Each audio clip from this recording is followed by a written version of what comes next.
All right, y'all. Thank you for joining me. This is our Coastal Living Quarantine Edition, and I have a very special guest with me. Thank you, Miss Monica Garcia, for joining me today.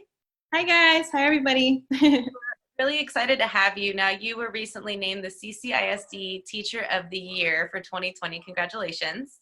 Thank you so much. What that means to you. It's an incredible honor.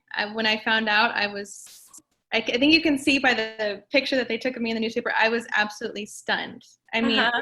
It's a huge, huge honor, and I'm so blessed, and I love what I do. So to get this kind of award for something that I'm passionate about, it means so much to me. Amazing. Well, and not only that, but you're also very selfless in your efforts to help us at home, because as a mother, I am struggling with my kindergartner's work that has been sent home. So what advice do you have for some of us parents that now have the obligation of teaching our children what our very talented teachers are normally doing? I think the greatest piece of advice that I could give is really stick to a very simple schedule. Every day just kind of decide, okay, well, this is going to be the routine for the day. What are we going to get done today?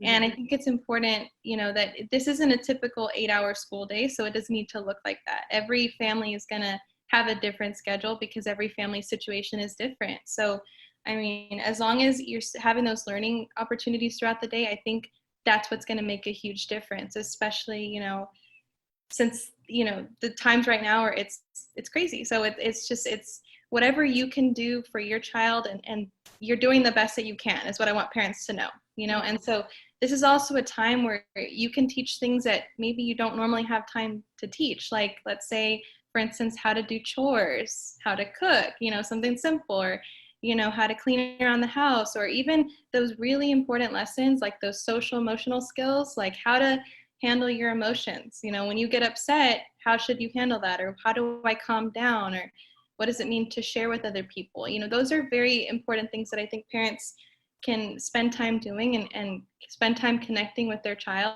This is a perfect time for that, So I just want them, parents to know we are also here for you. As educators, we miss our kids. So we want to be involved. We want to help as much as we can and support as much as we can. So if there's something that, you're struggling with, send us a message and take a picture of the work that you want us to help you with. And we are here, that's what I want parents to know. Great. That was going to be my next question, because like I said, we know you all have had to get very creative with your time, with your media outlets, to find a way to communicate with your students and to inform the parents on how to go about instructing our children in a timely and a structured manner. So one thing I've been hesitant to do is to reach out with too many of these questions, because I feel like my teacher at home, or wherever they are now, if they're still going to the schools, is probably overwhelmed because there are so many people reaching out to them. So you're saying it's okay, we can bug you guys. Yeah, and what's so interesting about this is that we are all we're kind of a team in this, because we're all learning and navigating this new online learning together.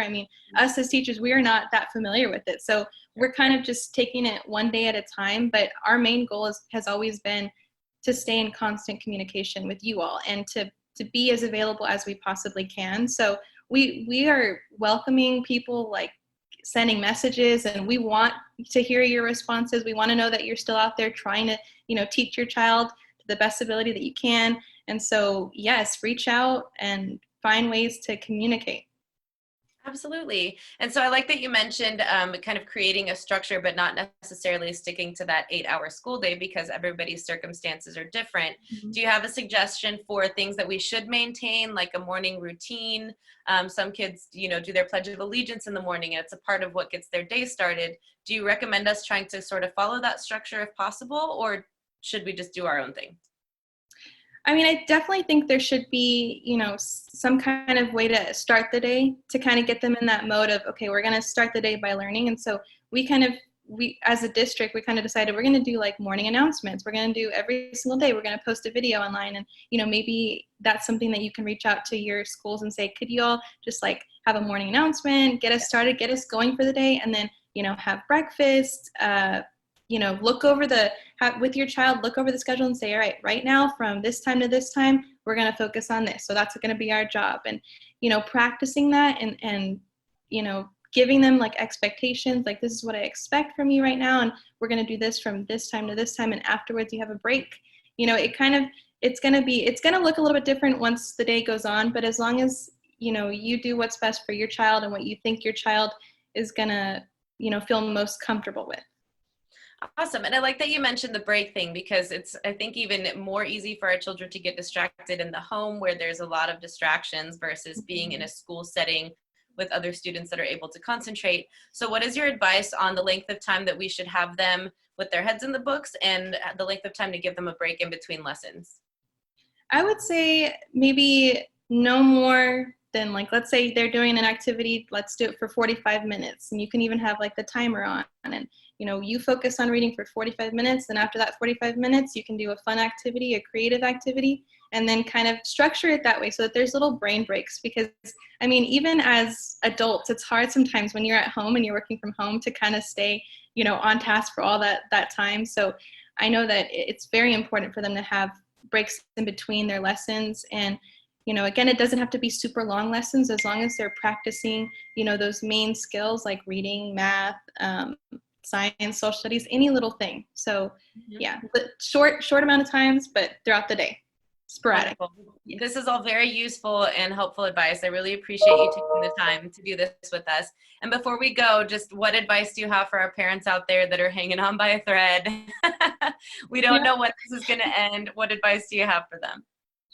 I just, I appreciate all of you. You have no idea, it's, we understand the position that you're in, and we know how you're doing the best that you can. And the only thing that I want to say is that we appreciate your response to everything, and we appreciate you, going the extra mile and trying to find information and trying to find resources for your child, because that's all that we could ever ask from you guys, is that teamwork with teachers and parents. So, I just want to say a big thank you to all of you, because you're doing a great job, and you need to hear that more, because, it is hard, and, we're all kind of in this uncertainty right now, but as long as we all kind of stay together, I think we'll be okay in this. Absolutely. Well, Monica, thank you so much for your time. Congratulations again on your award, and it's clearly well-deserved. So thank you for encouraging our parents and the students who are able to watch to let us know that we're going to get through this. Yes, and we miss you guys. All the students out there, trust me, we wish we were in our classrooms right now. We miss you guys. And us parents wish you were in the classroom too. Thank you so much, Monica. Thank you.